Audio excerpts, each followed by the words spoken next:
नमस्कार, बात तो चुभे की देख रहे हैं आप। मैं हूं आपके साथ पूजा।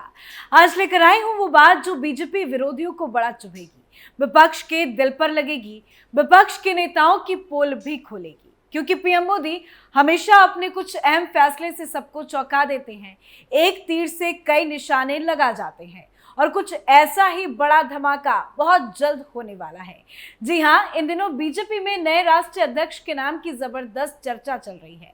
हर किसी के मन में ये सवाल है कि बीजेपी का नया राष्ट्रीय अध्यक्ष कौन होगा, पीएम मोदी किसे कमान देने जा रहे हैं। खबरों के मुताबिक बीजेपी मार्च के मिड में यानी कि 15 या 16 मार्च के आसपास अपने नए अध्यक्ष की घोषणा करने जा रही है।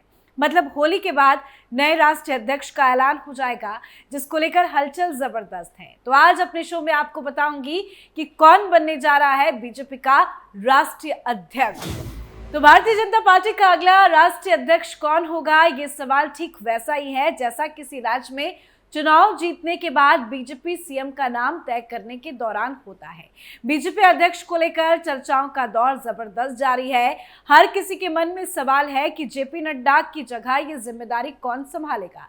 चर्चा जबरदस्त इस बात की है कि बीजेपी वाकई में सबको इस बार फिर से चौंकाने जा रही है, क्योंकि पहली बार किसी महिला को ये पद मिलने की संभावना जताई जा रही है।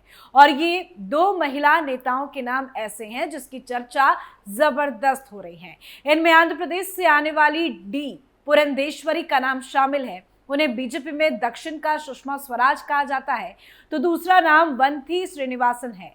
तो ये दोनों कौन है, थोड़ी सी इसकी जानकारी आपको बताते हैं, फिर आगे बताएंगे कि इन दोनों नामों की चर्चा क्यों हो रही है। अब तक बीजेपी में कोई महिला राष्ट्रीय अध्यक्ष नहीं बनी है, लेकिन डी पुरंदेश्वरी के नाम की चर्चा जबरदस्त है और बताया जा रहा है कि इन्हीं के नाम पर मोहर भी लगेगी। आंध्र प्रदेश में 22 जनवरी 1959 को जन्मी दगुबती पुरंदेश्वरी राज्य के पूर्व मुख्यमंत्री और अभिनेता रहे एनटी रामाराव की दूसरे नंबर की बेटी है।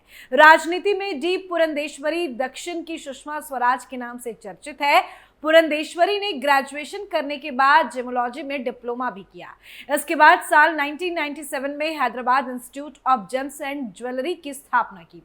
एक बड़ी बात आपको बताते हैं, चंद्रबाबू नायडू की शादी टीडीपी के संस्थापक एनटी रामाराव की बेटी नारा भुवनेश्वरी से हुई है। दगुबती पुरंदेश्वरी नायडू की पत्नी नारा भुवनेश्वरी की बहन है। पुरंदेश्वरी ने नायडू का उस वक्त भी समर्थन किया था जब उनकी अपनी ससुर एनटीआर को सत्ता से हटाकर खुद सीएम बनने के चलते आलोचना हो रही थी। ऐसे में माना जा रहा है कि अगर बीजेपी पुरंदेश्वरी को अध्यक्ष बनाती है तो नायडू भी जबरदस्त खुश हो जाएंगे। साथ ही डी पुरंदेश्वरी कम्मा समुदाय से आती हैं। आंध्र प्रदेश की राजनीति में ये समुदाय काफी ज्यादा प्रभावशाली है। पुरंदेश्वरी के पास संगठनात्मक मामलों का अच्छा खासा अनुभव है। उनकी बात करने की शैली और 5 भाषाओं का ज्ञान होने के कारण उन्हें दक्षिण की सुषमा स्वराज कहा जाता है। बीजेपी के कार्यकर्ताओं और समर्थकों में उनकी व्यापक स्वीकार्यता भी है। वर्तमान में वो आंध्र प्रदेश में बीजेपी के अध्यक्ष है और एक तेज तर्रार महिला नेता के रूप में जानी जाती हैं। 66 साल की पुरंदेश्वरी 2014 में कांग्रेस छोड़कर बीजेपी में शामिल हुई थी। ये ही एक पॉइंट है जो पुरंदेश्वरी के खिलाफ जाता है, पर पुरंदेश्वरी का नाम सबसे आगे चल रहा है। अब आपको आगे बताते हैं कि वो दूसरा नाम क्या है जिसकी चर्चा हो रही है।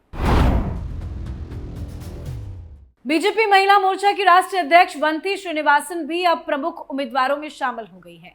वंथी श्रीनिवासन अभी बीजेपी की राष्ट्रीय महिला मोर्चा की प्रमुख है। वो कोयम्बटूर से विधायक है। वंथी श्रीनिवासन पार्टी के रणनीतिकार और गृह मंत्री अमित शाह द्वारा हाल ही में आयोजित कार्यक्रमों में शामिल होते नजर आई थी और वहीं से एक इशारा भी मिला। एक वरिष्ठ बीजेपी नेता ने बताया कि वो अपनी मोर्चों के तहत कई सफल कार्यक्रम आयोजन करने के लिए जानी जाती है। प्रधानमंत्री नरेंद्र मोदी और अमित शाह द्वारा उन पर भरोसा भी जताया जाता है। वंथी अपने मोर्चे यानी महिला मोर्चा के जरिए तमिलनाडु में कई सफल कार्यक्रम करा चुकी है, तो माना जा रहा है कि इनको भी अध्यक्ष बनाया जा सकता है। अब सवाल ये है कि क्या वाकई में बीजेपी का फोकस महिलाओं को लेकर है, तो उसका जवाब है हाँ। बीजेपी की स्थापना से लेकर अभी तक कोई भी महिला राष्ट्रीय अध्यक्ष नहीं बनी है, लेकिन इस बीच इस पद के लिए बीजेपी की ओर से पहली बार अनुसार किसी महिला का नाम भी अंतिम पैनल में रखने की बात कही जा रही है। अगर बीजेपी महिला अध्यक्ष की नियुक्ति नहीं करती है तो पार्टी के अन्य वरिष्ठ पुरुष नेताओं पर विचार किया जा सकता है। इनमें केंद्रीय शिक्षा मंत्री धर्मेंद्र प्रधान, केंद्रीय मंत्री भूपेंद्र यादव और बीजेपी के वरिष्ठ नेता विनोद तावड़े के नाम प्रमुख रूप से शामिल हैं। पर महिला पर फोकस ज्यादा है। और एक बात, बीजेपी के अध्यक्ष का चयन इस बार से पार्टी के भीतर की रणनीतियों पर आधारित नहीं होगा। आगामी उत्तर प्रदेश, पश्चिम बंगाल, तमिलनाडु, असम और गुजरात जैसे प्रमुख राज्यों में चुनाव हो रहे हैं और पार्टी अध्यक्ष का चयन इन चुनावों को ध्यान में रखकर किया जा सकता है। साथ ही दक्षिण भारत में पार्टी का विस्तार करने के लिए वहां के नेता को जिम्मेदारी सौंपने पर विचार किया जा रहा है। बीजेपी के लिए दक्षिण भारत हमेशा से चुनौतीपूर्ण रहा है, लेकिन अब पार्टी ने मिशन साउथ के तहत दक्षिण भारत में अपनी पकड़ मजबूत करने का प्रयास शुरू कर दिया है। बीजेपी के लिए यह मायने रखता है कि नया अध्यक्ष इस क्षेत्र से हो, क्योंकि इससे पार्टी को दक्षिण में अपनी स्थिति को सुदृढ़ करने में मदद भी मिल सकती है। दक्षिण से बीजेपी के कई नेता इस रेस में शामिल हैं, जिनमें कोयला मंत्री जी किशन रेड्डी, गृह राज्य मंत्री बंजी संजय कुमार और केंद्रीय मंत्री प्रहलाद जोशी के नाम शामिल हैं।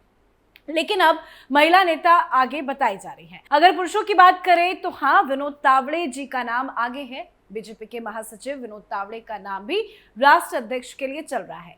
वो पार्टी में अपने कामकाजी तरीके और समर्पण के लिए जाने जाते हैं। उन्हें बीजेपी के शीर्ष नेतृत्व का विश्वास पात्र भी माना जाता है और ये कहा जाता है कि ये विपरीत परिस्थितियों में भी सही कदम उठाने में सक्षम है। उनका नाम खासतौर पर तब चर्चा में आया जब दिल्ली में पार्टी ने निर्णय लिया कि रेखा गुप्ता को सीएम बनाया जाए। साथ ही राजस्थान में भी बीजेपी के प्रदेश अध्यक्ष के नाम को लेकर अटकलें जारी है। अब देखना यह है कि बीजेपी किसे अपने नए राष्ट्रीय अध्यक्ष के रूप में चुनती है और यह निर्णय पार्टी की दिशा और भविष्य पर क्या असर डालता है। तो जगत प्रकाश नड्डा उर्फ जेपी नड्डा के बतौर अध्यक्ष पद से विदाई का वक्त नजदीक आ गया है। होली से पहले बीजेपी अपने अगले राष्ट्रीय अध्यक्ष का ऐलान कर सकती है। फिलहाल जेपी नड्डा ये जिम्मेदारी संभाल रहे हैं। बीजेपी अध्यक्ष के तौर पर जेपी नड्डा का कार्यकाल 2023 में ही खत्म हो गया था। बीजेपी संविधान के अनुसार वो दूसरी पारी भी संभाल सकते थे, लेकिन उनको सिर्फ लोकसभा चुनाव 2024 तक ही एक्सटेंशन मिल पाया। मौजूदा नियमों के अनुसार बीजेपी का अध्यक्ष 3-3 साल का लगातार 2 टर्म पूरा कर सकता है, लेकिन अब जेपी नड्डा की जगह नए बीजेपी अध्यक्ष का इंतजार है और ये इंतजार बहुत जल्द पूरा भी होने वाला है। जेपी नड्डा के बतौर अध्यक्ष पद से विदाई का वक्त नजदीक आ गया है और इसी के साथ बीजेपी में नए अध्यक्ष को लेकर कई तरह की चर्चाएं भी तेज हो गई है। मीडिया में भी कई तरह की बातें तैर रही हैं। कोई कह रहा है कि इस बार बीजेपी का अध्यक्ष दक्षिण भारत से होगा, तो कोई कह रहा है कि राजस्थान से होगा बीजेपी का अध्यक्ष। तो महिला अध्यक्ष बनाए जाने की चर्चा सबसे ज्यादा है और वो नाम मैंने आपको बताया। मतलब तरह तरह की बातें की जा रही है। वैसे मौजूदा बीजेपी का केंद्रीय नेतृत्व अपने फैसलों से चौंकाता रहा है। राज्यों में मुख्यमंत्री का चयन हो, चाहे केंद्र सरकार में मंत्री का चुनाव हो, सभी मौकों पर चौंकाने वाले फैसले सामने आते रहे हैं और अध्यक्ष पद को लेकर भी जाहिर है फैसला चौंकाने वाला होगा।